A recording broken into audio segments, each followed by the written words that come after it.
Hi, welcome to PNUR 101 Vital Signs Checkoff demo. It's a little bit of instruction and mostly just what it needs to look like when you are actually taking your vital signs. Once your instructor has indicated that you are okay to do your checkoff, you're going to begin and you're going to take your vital signs checkoff on another student. And when you are ready to do respirations and pulse, you will indicate to your instructor when you are starting and stopping your counting to make sure that they are counting at the same time. You will also need to have a watch with a second hand with you. So my provider order states that I need to get a set of vital signs now for Miss Kayla. So that's what I'm going to do. I've gathered all of my supplies here, and I'm going to get started. Good morning. Good morning. My name's Erica. I'm going to be your nurse today. Okay. Can you tell me your name and your date of birth? My name is Kayla Chapman, and it is 1/2/1990. Okay, great. That matches my order here. Do you have any allergies? No, I do not. Okay, I'm going to close our curtain here to give us a little privacy since I'm in the right room. Can you tell me, are you having any pain right now? No, I'm not. Okay, the provider wants me to get some vital signs on you. Do you know what that means? Is that okay with you? Yes, that's fine. Okay, wonderful. Is there any reason that I can't use your mouth to take a temperature? Have you had any surgeries or anything hot or cold to drink recently? No, I haven't. Okay, any smoking at all? Nope. Okay, terrific. I'm going to go ahead and put the cover on this. Make sure it's on oral. I'm going to put this right under your tongue here.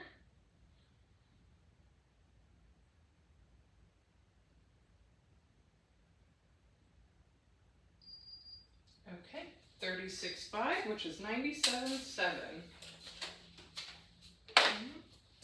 I'm going to get your respirations next. Normally I would not tell my patient this. However, for the purposes of checkoff, you're going to indicate to your instructor that you're ready to get respirations. And you're going to distract your patient by feeling like or acting like you're getting a pulse. At this point, we're just going to hold here. I'm going to use my clock to count for 1 full minute. You don't need to explain any of this during your checkoff. You can just indicate to your instructor that you're ready to count respers. And then when you're ready to start counting, you say start. So I'm going to start.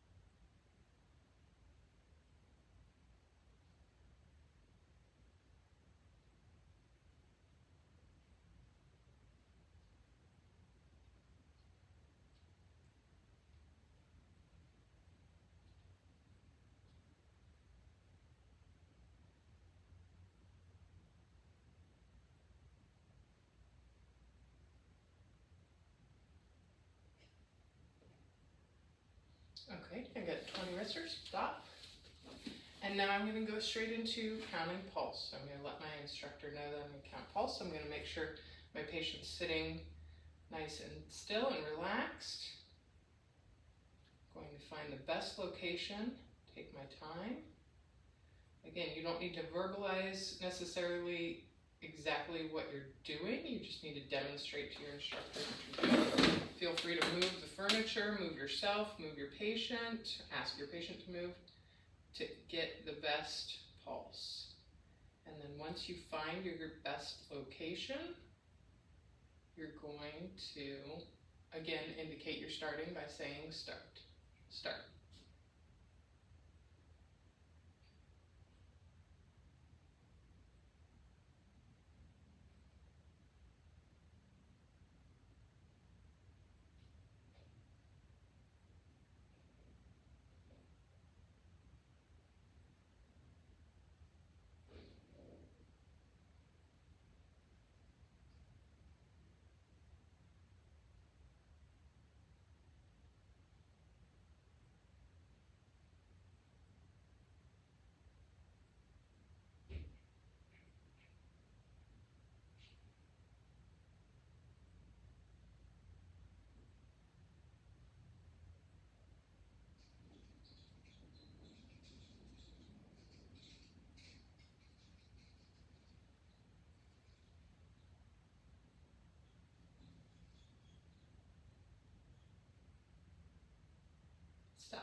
you can either indicate to your instructor what your number was, or you can write it on a blank piece of paper. Okay, now that we've done with respers and pulse, we're going to move on to blood pressure. The first thing I'm going to do is make sure that I have the correct size cuff and get my baseline for my patient. So I'm going to measure my cuff. I'm going to make sure that it only covers 2/3 of the upper arm, and I'm going to make sure that my index line goes between my range line on my cuff. Okay, my cuff fits appropriately. Now I'm going to find the brachial artery. You can do this at different points before you actually take the blood pressure, but then you can adjust your cuff and make sure your arrow is in the appropriate spot for where your artery is. I'm going to have her relax her arm down, find her pulse again. Baseline is where you want to feel the pulse go away. Is there any reason that I can't use this arm for your blood pressure? No, there's not. Okay, I don't observe any IVs and I don't feel any fistulas, and you're telling me there's not any, you've not had any surgeries or anything like that on this arm? No. Okay, terrific. So now that I have the pulse, I'm going to do small squeezes until I feel her pulse go away.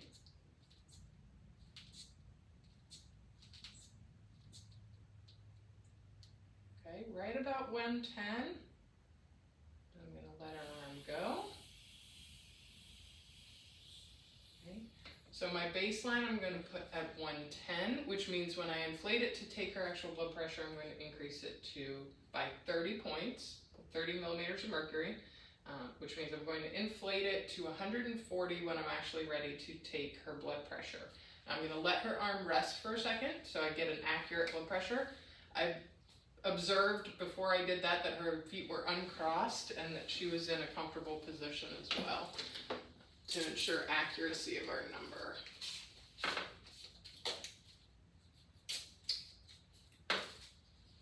I'm going to clean the surface that is going to be on the patient. And I'm going to clean my earpieces. You will be using a dual-headed stethoscope so that your instructor can listen at the same time.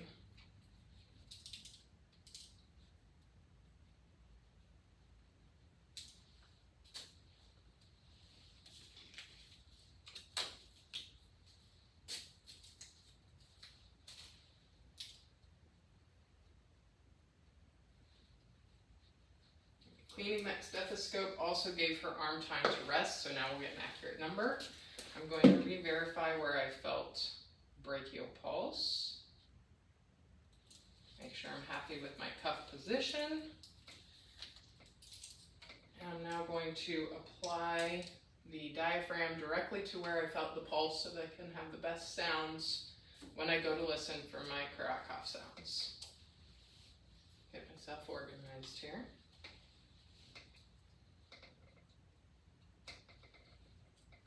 I do not want my diaphragm go ahead and relax it, underneath the blood pressure cuff, as that'll change the pressure and increase the amount of sounds. I'm going to make sure my tubing is as uncrossed as possible to decrease the amount of extra sounds.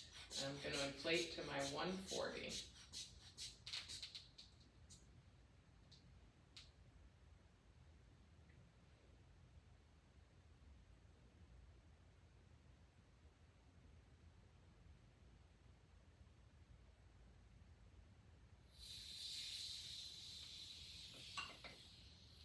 Okay, I got 132 over 80 here. Ma'am, are you doing okay? Yes, I am. Okay, we just have one more to go. We're going to get your pulse oximeter reading, which is the oxygen level in your blood. Any problems with circulation in your hands or your fingers? No. Okay, do they feel pretty warm?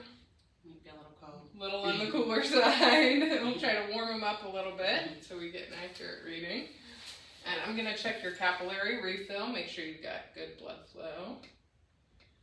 I said it's less than 3 seconds. Go ahead and turn on my machine.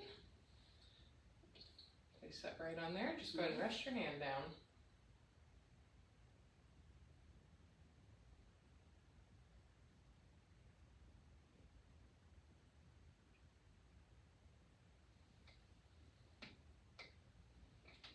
Give it a second, make sure it's got a nice even reading. It settles out with your heart rate so that we know it's an accurate oxygen level reading. Okay, you're at 100% oxygen. Wonderful. Okay. Is there anything else I can do for you? No, there's not. Thank you. Okay, is there any change in your pain? Still no pain? Still zero pain. Wonderful. So if she were in a bed, I would put the bed back down to a safe level, all the way down. Put any side rails up that had been moved. I would make sure she had her call light and verify that there was nothing else that she needed and do some hand hygiene and step out of the room. I would then go document my findings, and if there were any changes from her previous baseline, I would notify the provider.